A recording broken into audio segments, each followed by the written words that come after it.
Welcome to another edition of Panther Sports Talk right here in WIU. I'm your host, Rich Moser, joined by EIU Women's Basketball coach Lee Buchanan. And Coach, once again, congratulations. Yeah. This time, last week we talked about the possibility of being able to clinch a division, and you didn't want to talk about it because I know you're a one game at a time type coach. But now that you've got that done, it's got to be a little bit of a relief knowing kind of when you're going to play in the tournament. Now, a lot of other things are going to shake out for whether you're the one or the two and who you're going to play. Right. Well, first of all, I think it's a wonderful accomplishment for this basketball team to win our side, and we were picked to finish second by the coaches and the media, and to come out on top with 2 games still to go on our side is a good accomplishment. And after the game on Saturday, I talked to the players about that, and they were like, "Well, we'd like to win it all." So I said, "Well, me too. So let's keep going." So we do have 2 more games. We got a big game coming up this week on the road, and then we'll finalize our season at home on senior night on Saturday. Now, the thing about that is when you get the buys, and I've heard coaches talk that there's positives and negatives about it. Sometimes it means it's less games to have to win the championship, especially if you have a short roster. But I've also heard coaches say, I'd like to play maybe a day before that to kind of get some momentum going. Yeah, I do think there's a little bit of a negative by having a bye early, because the team you're going to play has already played in there, and they've got to shoot on those rims, and they've got to get underneath those lights. So, and from that aspect, they have a little bit of an advantage. The disadvantage they have is they just played the night before, and so hopefully, as the team that didn't play, you hope that they're a little bit tired, they're a little bit winded, those type of things, and maybe you can wear them down that way. But the way our bracket is set up, it's very, very difficult to win Wednesday, Thursday, Friday, and Saturday and win a championship. So the less games you have to play clearly gives you an advantage. Now, the other thing that you guys may or may not have locked up, and it's still a little bit to be played out, is that if the 1 or the 2 sometimes also put themselves in a position to play in postseason no matter what. If you're automatically the 1 seed, then if you don't win the tournament for some reason, which we don't think is going to happen, but if for some reason it happens, you put yourself in line to go to the WNIT. And if you're the runner-up, you also can be in that position from the fact that if the conference champion wins the league tournament, then it gives you an opportunity. So postseason's still an opportunity, even though I know you'd like to go to the big dance. Well, we've talked all year about trying to win the OVC tournament and go to the NCAA tournament. I mean, that's been our goal from day one.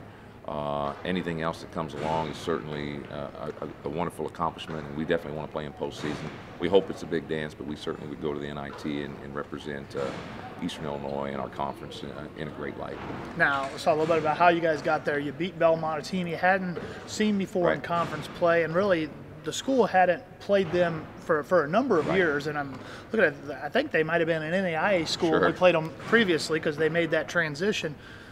A team that you said you guys have got to see some tape on. Were they kind of as advertised, or were you guys able to see some disadvantages or mismatches once you actually got them on the floor? Well, they were a little bit bigger than they look on film, I'll promise you that. They had some nice size, and they were a somewhat physical team. I think the first 5 to 8 minutes was a real feeling out process by both teams and the players on the floor, and you're trying to figure out somebody's speed and quickness. You're trying to figure out what they're trying to do, and they had a couple things that that they did really well that we weren't really ready for. But I think conversely, we did some good things.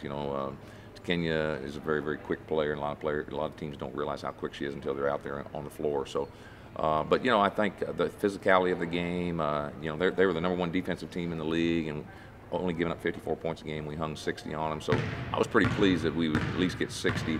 But more importantly, I thought our defense was phenomenal. I thought we really took them out of what they wanted to do. And with about 14 minutes to play, they just turned into a jump shooting team, which is what we were hoping to do to them. And they just couldn't make shots, and we held them to 43 points. So that's probably the big feather in our cap, doing a great job on the defensive end. Now, you talked a little bit about Kenya Nixon. She hit a milestone in that game. She's hit a lot of milestones over her career.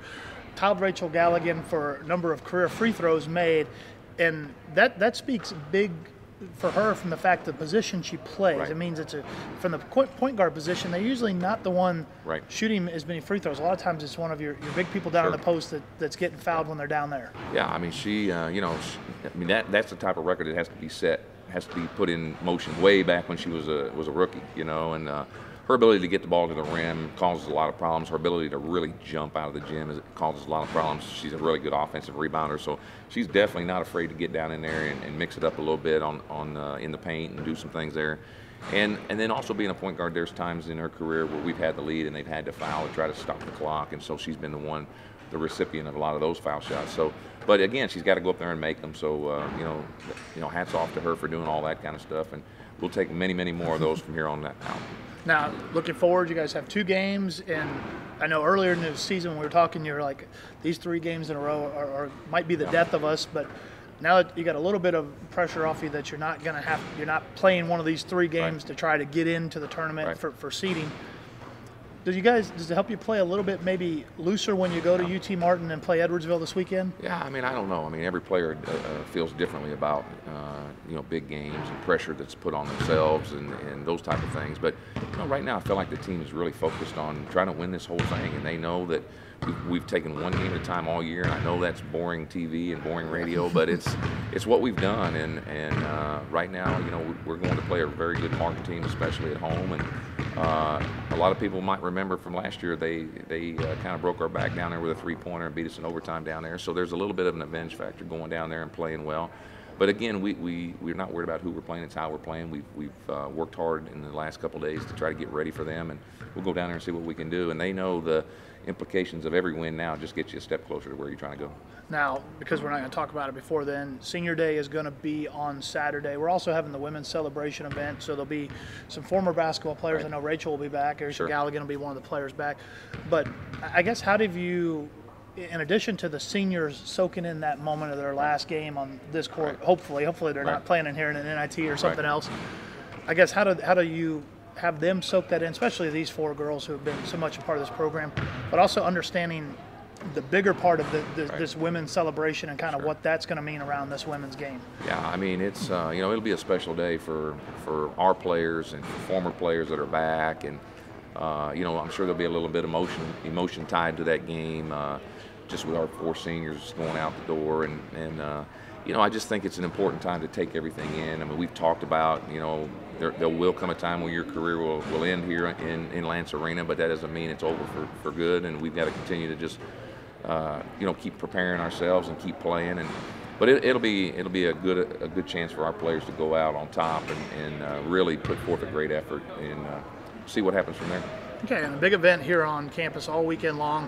Reminder, because of the women's event, the women's celebration event, we actually have flip-flopped the 2 games. We want everybody to come to both games, but the men will play Edwardsville at 4 o'clock. You can see that game on WIU TV as well. Then between the 2 games is when we're going to honor these 10 pioneers of women's athletics, the 4 teams, one of them being the only one that's got a banner up there until hopefully you guys put one up there this year as well for an NCAA tournament appearance. And then the women's game will tip at about 6:30 on WIU as well. And then Senior Day for the women, and we're not going to say because they get emotional, but because it's a big thing, and you got so many of them want to be able to pay them their just due. Will be actually after the game.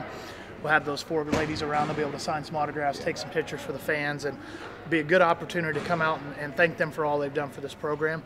So, Coach, appreciate it. Good luck. We'll talk to you next week, previewing the OVC tournament, and kind of we'll know how things shape out for seeding by then and who we need to talk about for scouting reports. So best of luck this week in those 2 games. Reminder, 4 o'clock for the men against Edwardsville, 6:30 for the women.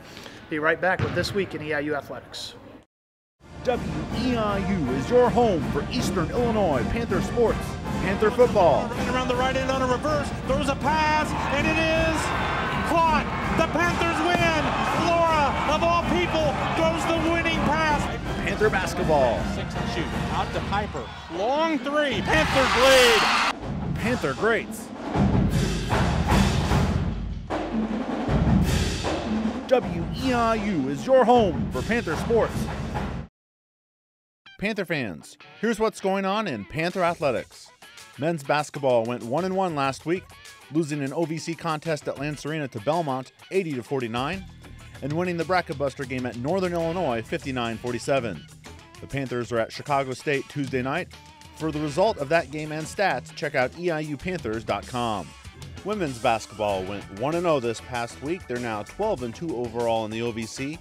The 60-43 win over Belmont at Lantz Arena clinched the OVC Western Division title. Indoor track hosted the OVC Championships at the Lantz Fieldhouse. The men won the OVC championship, and the women placed 3rd overall. Swimming wrapped up their season at the Summit League Championships in Michigan. The men placed 4th overall, and the women placed 6th. Baseball went 1-2 at the Southern Mississippi Tournament. Their one win 2-0 over Alcorn State. Softball is now 4-4 on the young season. They went 3-1 at the Louisville Cardinal Tournament, 2 wins over Buffalo, and their win over Kent State was 1-0 in 8 innings. Women's tennis went 2-0 last week. Wins at Indianapolis and Bradley. They're now 4-2 on the season. Now here's what to watch for this week. On Thursday, women's basketball with their final regular season conference road game. They're at UT Martin at 7 o'clock. You can listen to that game on Hit Mix 88.9 WEIU. On Friday, men's tennis is in Carbondale to take on Southern Illinois at 3 o'clock. And at 4 o'clock, track is at the NCAA Last Chance Meet. Baseball begins a 3-game series at Auburn. And a women's celebration honoring Title IX is at McAfee Gym starting at 7 o'clock. On Saturday, Panther softball is at the Marshall University Tournament in West Virginia. They take on Robert Morris at 10 o'clock.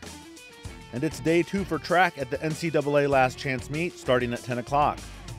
The Title IX women's celebration continues with a luncheon at 11 o'clock at the Martin Luther King Grand Ballroom at EIU. Softball with their second game of the day at 2 o'clock against the host Thundering Herd of Marshall in the Marshall University Tournament. Baseball with the rubber game against Auburn at 3 o'clock. Men's and women's basketball are at Lantz Arena for a Panther basketball doubleheader against SIU Edwardsville. The men's game at 4, the women's game at 6:30. Both games on WEIU TV, or you can listen to them on Hit Mix 88.9 WEIU.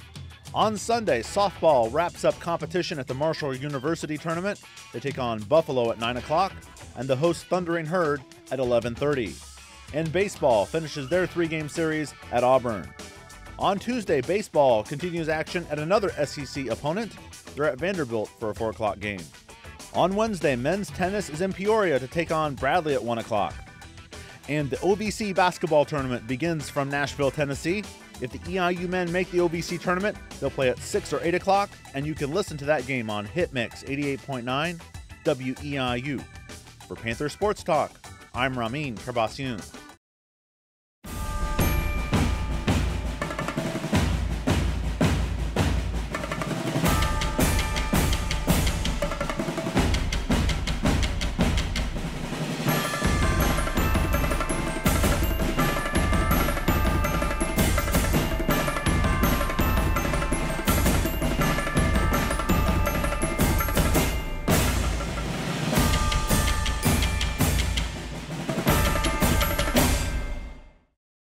Need to be patient here. Keep running their offense. They do to Piper for a dunk on a backdoor cut.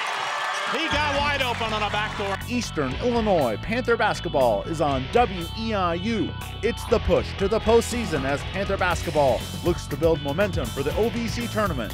Both Panther basketball teams will battle OVC and in-state rival SIU Edwardsville. It's the Panthers and Cougars Saturday at 4 and 6:30. WEIU is your home for Panther basketball. Welcome back to Panther Sports Talk. Now joined by EIU men's basketball coach Jay Spoonhour. And coach, coming off last weekend, your first taste of bracket buster. You guys go up to Northern Illinois and got a road win. So I know that your one and only experience so far, and it's been a successful thing for you. One and only, and that'll be the last one. I won't have any more chances to enjoy it. It's one of those things that I guess if you got yourself put into a bad situation where you had bad travel, it wouldn't be much fun. For us coming in, you go in and hey, it's another game you get to play, and it'll be a good home game for us next year to have Northern come down here. So we needed the victory. We needed to play well. Even if it wasn't a victory, we needed to just go out and play well after the Belmont game. So we felt good about how things are going, and got these 2 non-conference games. You got Northern and Chicago State right here, and they probably come at a good time for us, because we've got really a big game, the big game of the year against SIUE, and it'll determine whether or not we go to the conference tournament. And we needed to have some opportunities to go play and feel better about ourselves. Now, in that game, you talk a little bit about where non-conference games come, and they're here to help you a little bit. In the game against Belmont, Austin Akers took a shot to the face, and I'm sure he's telling everybody his nose is broke. Murray, yeah, okay, he got actually, hurt in they Murray. played through the Belmont game. Yeah. But the two non-conference games, because other than wins, they don't just trying to do them for the record. They don't set you up to get in or out of the conference tournament. It gave you an opportunity then to rest him and maybe play some different combinations up there. Well, yeah, he had to sit out, and so the other guys stepped up, and it's, you know, and in that regard, it's good for your guys that they go out there. Cam got to play a lot more. Alex played a whole bunch at the point, and so if you go out there and have success, then it's really good for you. Now, if you go out there and just completely step all over yourself, then it's not so good. But no, it was really good because everybody stepped up, and that's what you get when somebody goes out. Somebody else always steps up. Now, last week you guys played Belmont. That was the night after we did the last show. You guys came out and did kind of what you wanted to do defensively against their top two guys, but they're as talented as a team that there is in the league. They have some other guys that could just kind of step up there. We were not 100% there for the Belmont game, which as teams will do every now and then. You just don't. Not everyone shows up with the same. Their eyes aren't all connected, you know. And so if you do that against a team like Belmont, and especially on a night where they were really looking to play well, that's the kind of score you're going to get. And so those things happen every now and then. Now, you guys, you talked about you're going to play Chicago State tonight. We're taping this on Tuesday at Air on Wednesday. So just another opportunity to get another non-conference game in, to get some guys some experience, and then you also get that game back here in Lantz next year. Yeah, and Chicago State's good. The way they play is good for us because it's similar to kind of what Moorhead does. It's kind of similar to what SEMO does, and you know, so that'll be good for us. There's a lot of trapping and stuff that goes on. So I hope, you know, at the time this thing airs, I hope we did well. But it is the style that they play is kind of difficult for us, and it's similar to a couple teams in our league, so that's good. Okay, and then you guys will come off that, and like you talked about already, you kind of alluded to it, the big game against Edwardsville, probably a win and you're in. You could lose and some things could happen, and you guys could still get in, but you kind of control your own destiny going into it. And I don't know how much do you make the kids aware of that? Are they already kind of aware of that? I think they're probably aware of it, but I'll make sure they know. I mean, that you know, you need to know that it's a big deal, and like you said, if we were to lose the game, it's still possible that we would get in, but I wouldn't want to count on any of that stuff. You know, you want to go out and win the game and win it on the floor, and if, you know, again, I'll say it, if we can get in this conference tournament, then the year will. That's one of the goals we had. I mean, it's a successful year, regardless of what win totals are. That's a pretty good feat for this group. And you talked about that, and it's really wide open right now. You look at the scenarios, and Eastern, by winning that game on Saturday and some other things happening, could finish as high as 6th, where you'd get to wear white jerseys down in Nashville, and as low as 10th. So a lot of wiggle room there with some games that are going to be very crucial down the stretch here. Yeah, and on our end, I mean, we just got to handle what we got to handle, and you know, I think you go back over the course of the conference season, there was maybe a couple we could have won that we didn't, but there's also a couple that we maybe shouldn't have won, and you almost always get what you get, and I just think that you know, the fact that we're playing to get our 6th win in this conference with the group we had returning, that's been a good year. Now, you guys talked about Edwardsville a little bit. You lost a 4-point game over there. Just kind of couldn't get the ball to go down in the hoop down the stretch. You were right in it. What do you kind of, I guess, take from that? It's been almost a month by the time you'll have played them again, and I think, if I'm not mistaken, they have a little bit of a lineup change. One of their top guys isn't with them anymore. So do they change what they're doing a little bit, or have you even looked at them on film yet? I have not seen them since they removed Jones from the team. But things always pick up. I mean, I can guarantee you this: Yelovich is getting more shots, which is, you know, probably a good thing for them. They're, you know, I have not seen what they look like, but I know this, that their thing with us is defensively. We had a hard time scoring against them, and that won't change. I mean, it's going to be a really hard game for us to score just because of the way they guard. So it's a big game. I mean, we'll have it at home, but we need to go figure out a way to get it done. And a reminder on that, the men's game is actually a 4 o'clock tip. It'll be before the women. The women will be at 6:30. Both games against Edwardsville. Both games are going to be very big.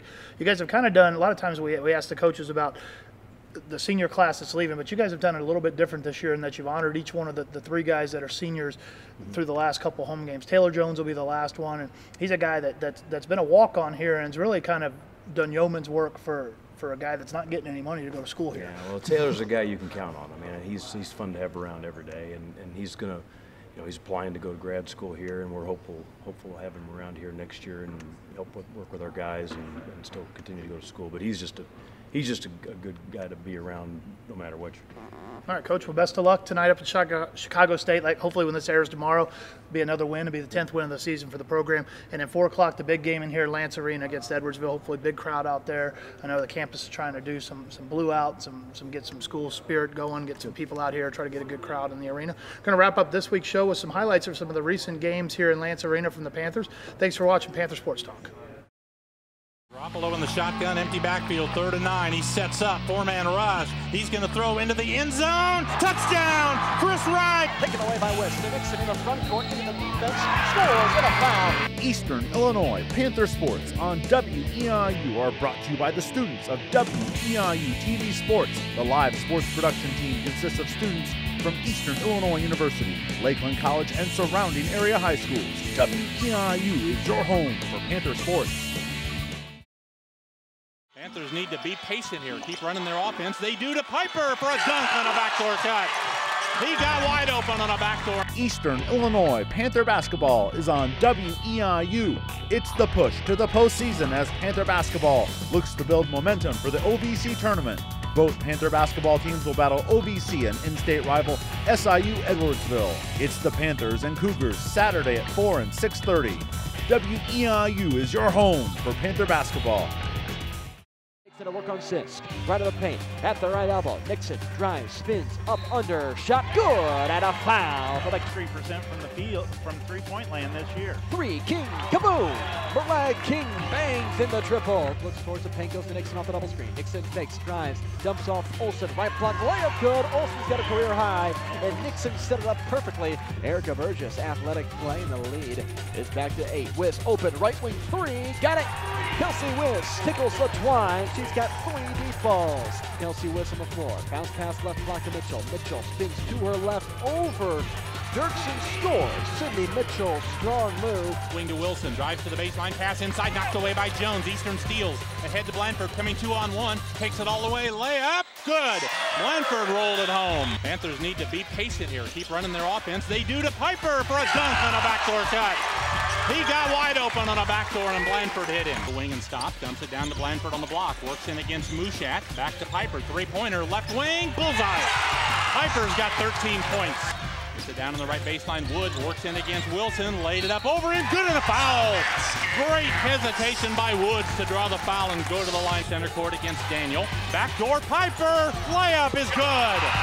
Panthers have beaten Murray State. Final score, Eastern Illinois 79 and Murray State 70. How fitting, the night that the 2 tournament teams were gathered here, those players got to see the current brand of Panthers have their best game. Panther players saluting the crowd. Ball goes left corner, Osova. Top key pass to Nixon. She hops, pulls up from 10 and scores. Nixon has 10 points. The Panthers lead is 3. Nixon crosses over, skates in the paint, runner over the defense, score over Kenny Nixon. She has 16 points. So down low, out the front high left wing. Jordan top key to Wiss. She stops, pops, and drills a 3. There it is. Wiss has the record, the most 3s all time in an EIU career. To 38, it's been a defense block show for EIU. Sabina Orasova has 5 of them. Nixon top key to Kenya drives, kicks the Crunk. Open, right wing 3. Nothing but twine from behind the line for Jordan Crunk. As the ball goes high left to Nixon, she goes back to Wiss. Speaking of Kelsey, she knocks down the 3. That's 3 for her. She already broke the record for most 3s. Blanford goes left wing, Heron. 7 to shoot. Heron, top of the key, turns on the drive, put it up at the free throw line and hit it. He drives it, spins at the point, leaves it on top, wide open. Austin for 3. It's good. Started there by Johnson, gets it down on the right baseline to Blanford. Got around his man on the baseline and laid it in. Nice move by Blanford. Nixon into traffic, dumps to Mitchell. And the Panthers lead by 7. Nixon off the pick from King. King pops out. Nixon drives, pops from the right block and scores. Kenya Nixon starting to pick it up. Pick is Nixon. She beats a pair of defenders. Crunk for 3. Got it. Jordan Crunk reigns in the deep ball. Tree to do that. To Kenya. Down low. She got it again. Nixon again. It's unstoppable when she drives. Has off the pick. Now pulls up from 10. and rims it in. The Kenny Nixon score. She now has 19 points. They have the OVC title, at least in the West, outright. Now they go for the overall title. They win the West and move their record to 12-2 in conference play. Belmont drops to 9-5. The Panthers, a very impressive all-around win. They take it 60-43. Belmont showed great defensive pressure, but the Panthers really did a fantastic job going against it.